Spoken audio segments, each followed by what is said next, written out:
Hello, wandugu wapendwa, habari ya mchana. Natarajia mko salama, siku imekuwa poa na kung'ang'ana tuna hali ya maisha na ni vile ilivyo. Kwa majina naitwa ndugu Doti Oruko Kasama. Mimi ni mtoto wa kawaida, mwananchi wa kawaida. Na kuna mambo kadhaa ambayo yamefanya niweze kuzungumzia asubuhi ya leo kama tu mwananchi wa kawaida, na kile ambacho kimenisukuma sana kulizungumzia ni kwamba ni kuhusu vile hali ya nchi ilivyo. Kwa muda mchache ambao umepita, ama miezi kadhaa ambayo imepita, ama tukianza kuangalia kutoka nyuma kufikia sasa, kuna matukio mengi ambayo yameweza kutukia na yameweza kuweka nchi katika hali ambayo ni ya kushtua ama ya kushangaza na kuleta machungu haswa kwa Wakenya.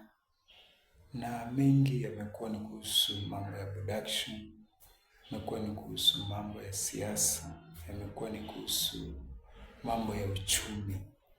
Na haya mambo yote ni kuhusu yana revolve around politics.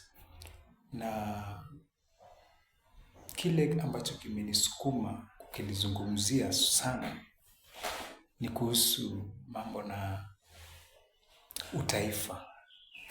Tumefika kiwango kama Wakenya ambapo pande zote, upande wa serikali, upande wa upinzani, wamefika kiwango ambacho wamewasha, ni kama wamewasha moto. Na hii kuwasha moto huku kumeleta wasiwasi na taharuki, na hata katika ulimwengu wa kimataifa imetuweka katika ramani ambayo, katika ramani hii imetufanya Wakenya tumeonekana watu ambao hatujajali kuhusiana na haki ya wananchi. Lakini jinsi hali inavyochipuka kila uchao, kwangu mimi imenishangaza sana na inaniuma sana. Unapata watu jinsi wanavyozungumza, vile wanasiasa wanavyozungumza, wamefanya nchi imekuwa yani hali ambayo ni kama haina usalama, na hata wananchi wameweza kukosa tumaini ama ile trust kwa serikali ambayo iko katika uongozi. Na upande wa opposition pia nao wameweza kufanya kufuel moto mwingi sana, haswa sana upande wa mazungumzo yao. Wamefanya nchi yani imekuwa ni kama tumegawanyika. Tumefika kiwango cha kuitana labda mandugu, cousins ama nani.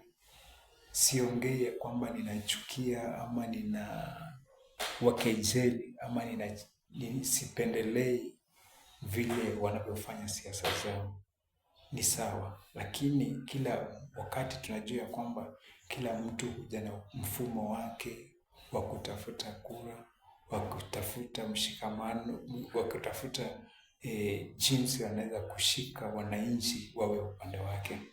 Lakini jinsi tunavyotumia hali hii, ninaomba ya kwamba tusifanye siasa ambayo inaleta utengano, ambayo inagonganisha makabila, ambayo inaleta kunakosekana utaifa, ambayo inafanya wananchi wa Kenya wanaona ya kwamba kuna kabila fulani ama eneo fulani limetengwa kuliko lile eneo lingine.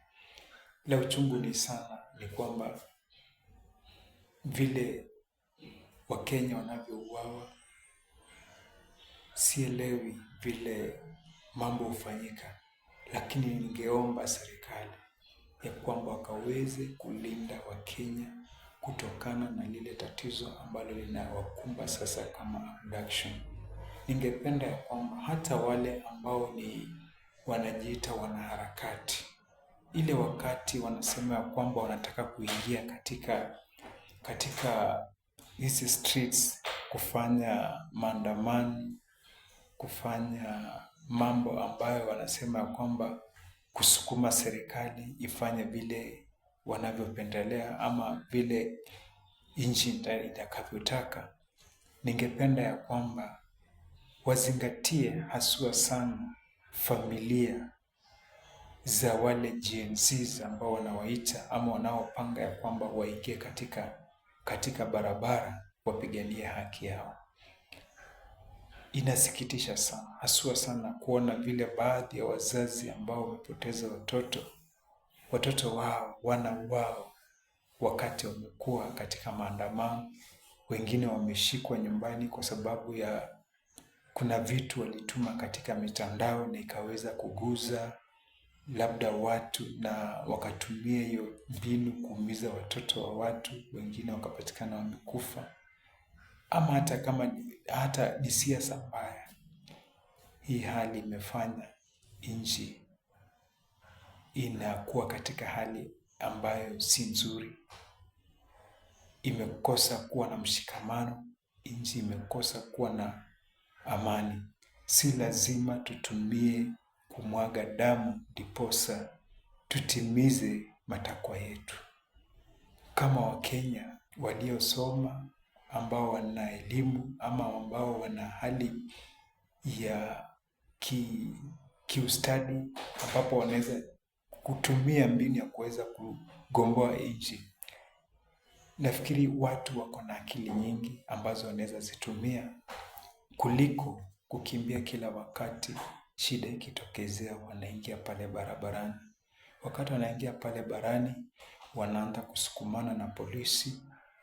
Wakati wanasukumana na polisi, unapata ya kwamba wizi unaanza kufanyika, biashara za watu zinaharibiwa, watu wanaanza kuzozana, makabila zinaanza kuzozana.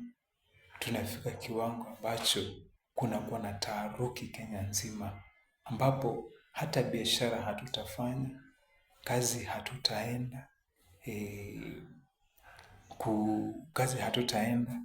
watoto wetu hawataenda shule. Utapata imeweza kuathiri sehemu nyingi katika taifa. Ningependa kama Wakenya wapendwa, kama kuna jambo ambalo tunahitaji kulifanya, tulifanye, lakini lisiwe la kumwaga damu, bali tutumie jinsi ama tubuni jinsi ambayo tunaweza fanya kutoa yale ambayo yanatufinya katika vifua zetu. Ni hayo tu ambayo nimekuwa nayo siku ya leo. Kama kutakuwa na mengine, tutaweza kusemezana. Hayo tu.